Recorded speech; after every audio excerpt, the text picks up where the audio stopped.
She practically ran past our table, MJ muttered, watching the waitress hurry away again.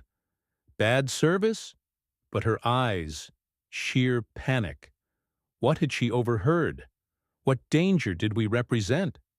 The clatter of expensive silverware on fine china and the low hum of privileged conversation filled the chic, dimly lit Miami restaurant. Michael Jordan sat with two longtime business associates, Mark and David, finalizing details over dinner for a complex real estate venture involving offshore financing and sensitive negotiations. They occupied a prime corner booth, affording them relative privacy, though the restaurant buzzed with the energy of the city's elite. Jordan noticed her almost immediately. Not because she served them, she didn't, but because she seemed to be making a conscious, almost frantic effort not to. She was young, maybe early 20s, wearing the restaurant's stylish black uniform, her dark hair pulled back severely. While other servers moved smoothly between tables, attending to guests with practiced ease, this particular waitress, Isabella, according to her name tag glimpsed from afar, seemed to navigate the dining room like a minefield, specifically avoiding their section. When her duties inevitably brought her near their booth, delivering drinks to an adjacent table, clearing plates nearby, her movements became stiff, hurried. Her head stayed down, her eyes fixed resolutely on her task.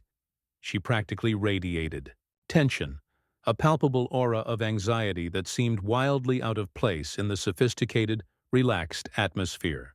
Jordan pointed it out quietly to his associates. Anyone else notice our waitress seems to be allergic to this corner? Mark chuckled. Maybe she's just starstruck, MJ. Or maybe she had a bad day. Don't worry about it. Now, about those Cayman holding accounts. Jordan tried to brush it off, focusing back on the complex financial structures Mark was outlining.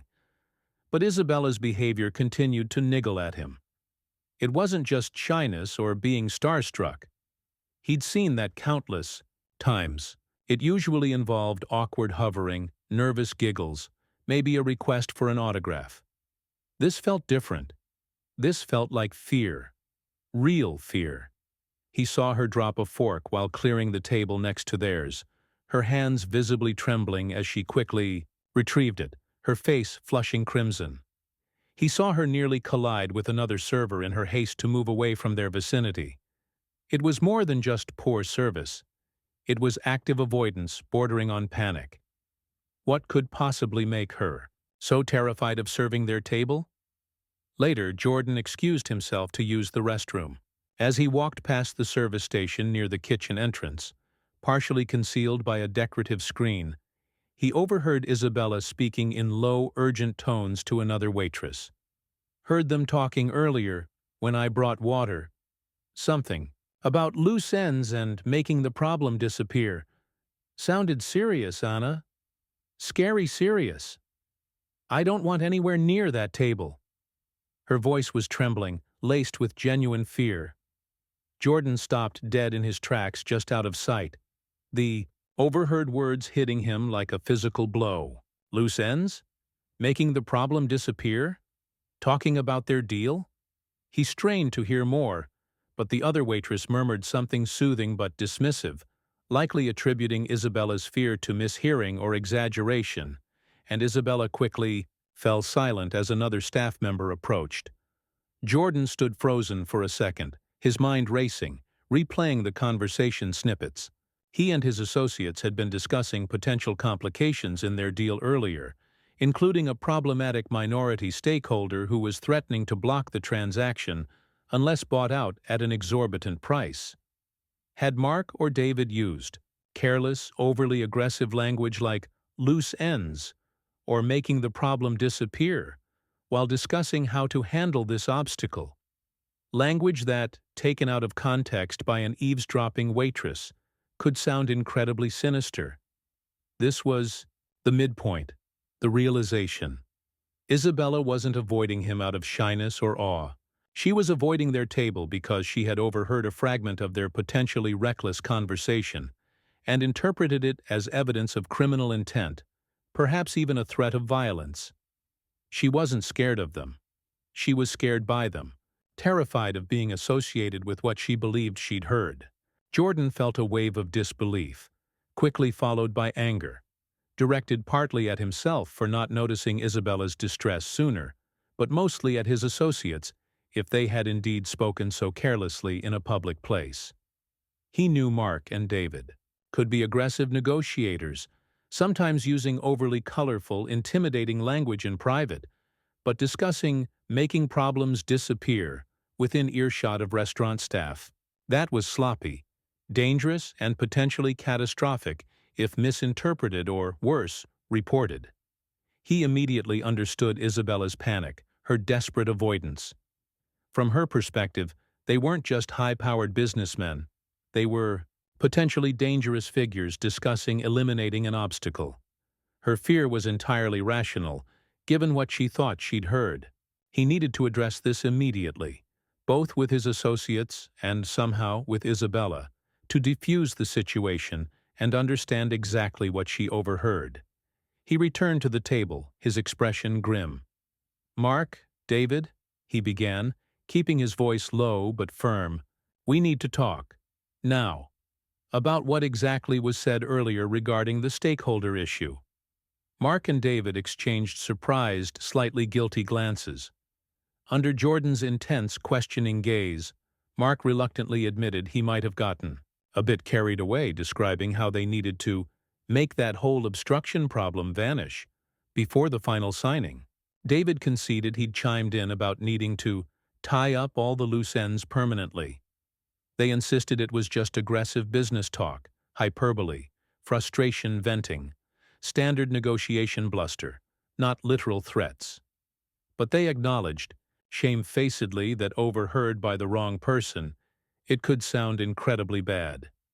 "It did sound incredibly bad," Jordan confirmed icily. "To our waitress, Isabella. She overheard you, and she's terrified. Thinks we're planning to harm someone."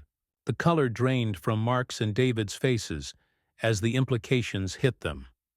Their careless words hadn't just been unprofessional.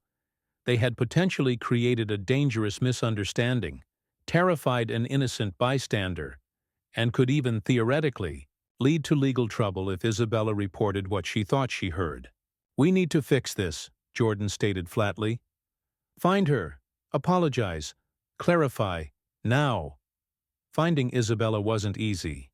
She had apparently pleaded illness and asked to leave her shift early, clearly desperate to get away from the situation. Jordan, using his considerable influence with the restaurant manager, who was initially dismissive until Jordan explained the gravity of the potential misunderstanding, got Isabella's contact information and assurance that her job was safe. Jordan called her himself later that evening. Isabella answered hesitantly, her voice trembling. Jordan apologized profusely, explaining the context of the conversation she overheard, emphasizing it was aggressive business jargon, hyperbole born of frustration, absolutely not a literal threat. He explained the real situation: a difficult stakeholder demanding an unfair buyout, not someone facing physical harm. He assured her she was in no danger, that their frustration was aimed at the business obstacle, not expressed as a genuine threat. He heard Isabella slowly begin to breathe more easily on the other end of the line, the relief palpable in her voice as the misunderstanding cleared. She explained she had been terrified, unsure what to do, afraid of reporting it, but equally afraid of staying silent. "Thank you, Mr. Jordan," she finally whispered, her voice thick with relieved tears. "Thank you for calling, for explaining. I was so scared." The hidden truth, revealed through overheard whispers and fearful avoidance, wasn't a complex conspiracy, but a stark reminder of the power of words, the danger of careless talk in high-stakes environments, and the potential for terrifying misunderstandings when worlds collide. It highlighted how easily fear could take root, especially for someone in a vulnerable position, overhearing snippets of conversation from the powerful. The waitress hadn't avoided Jordan out of shyness. She avoided him out of a rational fear, born from misinterpreted reckless language, a fear Jordan himself had to personally diffuse. How mindful are we of our language and tone in public spaces, especially when discussing sensitive or high-stakes topics? And how might our words be misinterpreted by those around us? What responsibility do people in positions of power have to ensure their communication, even casual conversation, doesn't inadvertently create fear or misunderstanding for those in more vulnerable positions? Share your thoughts on the power of words and unintended consequences in the comments, and subscribe for more stories exploring the hidden impacts of communication.